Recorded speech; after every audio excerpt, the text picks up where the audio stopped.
Yeah boys, what's up? Amit क्या काम कर रहा है? और करण, what's happening? विवास सर क्या हाल है आपका? ए बंदर, काम करना. Oh, Daniel. क्या है? Why are you so hyper, man? Just because I'm riding the Hypermotard, man, it's crazy. Huh?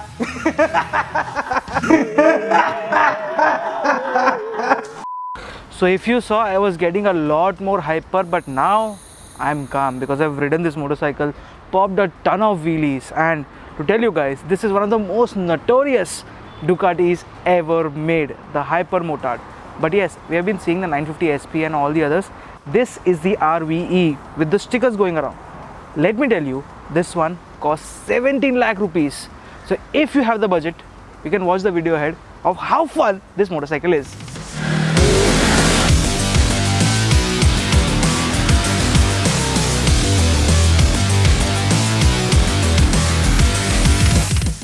Let me tell you this, there are only a countable of 10 plastic panels on this motorcycle. Number 1, 2, 3, 4, the same on the other side, so 2 more, 5, 6, 7, 8, 9, 10. That's it. That is the number of plastic panels on this motorcycle. This has literally no body anywhere. It is completely exposed. You can see the split trellis frame. Split in the sense, you get 2 pieces of trellis frame, tubular trellis, and overall this motorcycle stands out because of the livery. This is the RVE livery, and I'm gonna tell you, it just grabs so much attention. This one is a 950, but if I compare the size, it is a little bit bigger than the Ducati Monster, but just as much sizable as the KTM 390 Adventure. So this is not a big motorcycle, but it is a tall motorcycle. Let's do the seat test.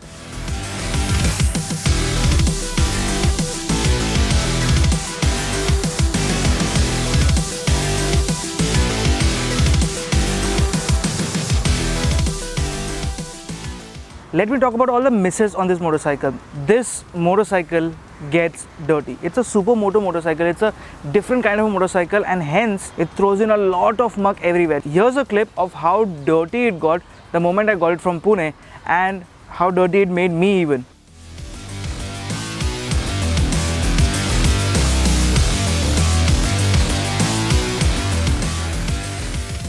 Now if I turn on the meter, I can see that this is a very beautiful digital cluster that I've got, but another miss is that there's no fuel gauge at all in this. All I can see is a small yellow light that comes up on the top once the fuel is low.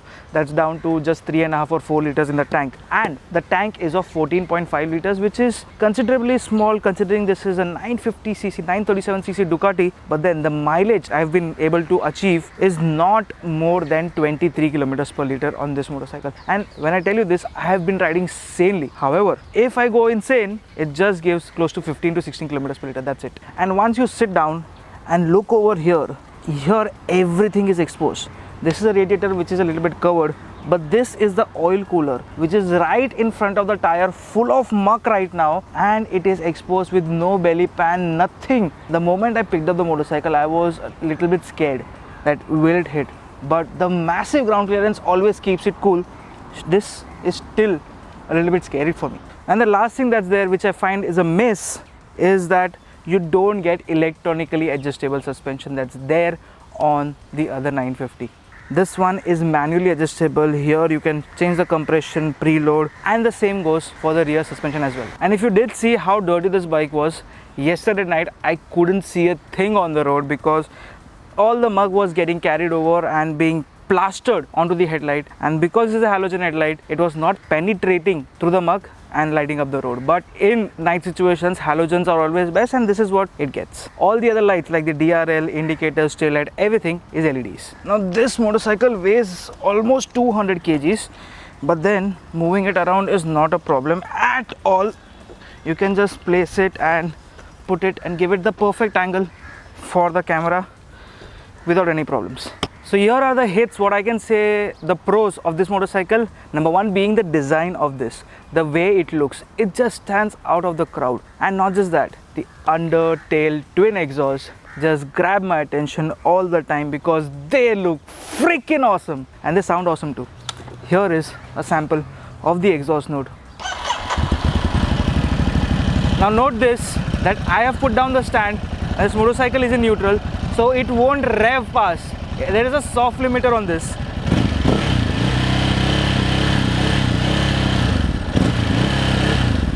But the moment I hop onto the motorcycle, put the gear down, hold the clutch, it just revs like crazy and redlines almost to 10,500 RPM.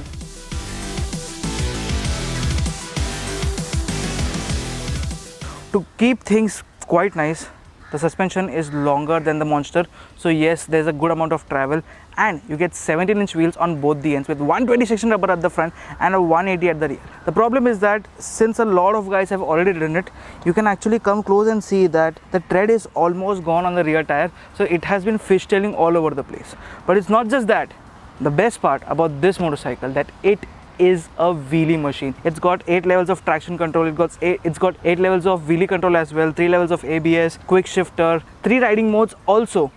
So this motorcycle is nuts in terms of performance. It produces a little more power than the Monster, little more torque as well, close to 96 Nm and 113 or 114 bhp. I've been seeing people go nuts on this, and even there was a movie, Day and Night, where Tom Cruise was riding the older Hypermotard, and since then I've been a fan of this motorcycle. If you look at the rear tire, yes, you get a single-sided swing arm and it just looks dope. But the overall dynamics of this motorcycle is something to talk about, because this one is a motocross motorcycle, for an example, but it has got slicks like road tires, and the way this one leans and holds the line, and you can go do crazy stuff on this because this one rides freaking nicely. The overall balance between the chassis, suspension and everything else is just so good that I believe that the Monster was the best handling motorcycle, where I could go knee down on this corner over here, but I can't do knee down here. I can have a lot more fun on this. I can even go slideways on this, which is just nuts. The stock suspension on this motorcycle by default set up a little bit hard, and since the Mumbai-Pune roads have been crazily bad, I've had a bit of a headache because there's a lot of feedback being transferred to my neck. Like, I'm really surprised looking at this motorcycle that where the muck can go inside, and literally it's all over the place here. So I'm sorry Ducati India because it's gotten dirty. I can't really help it right now because yesterday I've just got the bike. I have to review it today and return it tomorrow. So yeah, there's a very short timeline and I had to get this done, and thank you so much for arranging it at the last moment because I've been having a lot of fun. That said, the clutch lever, brake lever, both are adjustable. You get a hydraulic clutch, which is very nice, and it is not to particular levels. There's a screw which adjusts the length from your fingers, and that is the best thing ever. You get knuckle guards over here which are very useful, plus you get indicators mounted onto it. So the moment I turn this on, see this? Quite a lot nice. And there's a lot nice things to talk about this motorcycle, and I can go on and on about this all day. But what I can definitely say is, for 3 lakhs more than the Monster, the Ducati Hypermotard is a ton of fun. It is just crazy, and the way you can ride it, you can actually go nuts all over the place. This is a maniac for a maniac per se like me. And then these maniacs needs to stop right, they have to stay in control. To help you do that, the brakes are quite a lot nice. Dual disc at the front, a single at the rear, Brembo calipers, just great.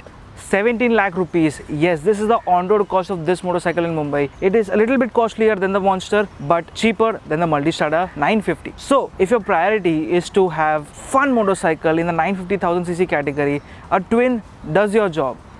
It is a rough motorcycle, to be honest, but then it is so much fun. It is crazy all around. It is notorious. It is mad. Yet it gets very, very dirty. So yes, if you can live with that, I will suggest that you have to look nowhere else. Consider the Ducati Hypermotard, because there's only one supermoto in India, and that is the Ducati Hypermotard. On that note, I end this review. What are your views? Let me know in the comment section below. Until then, I'll go and pop some more wheelies. Bye.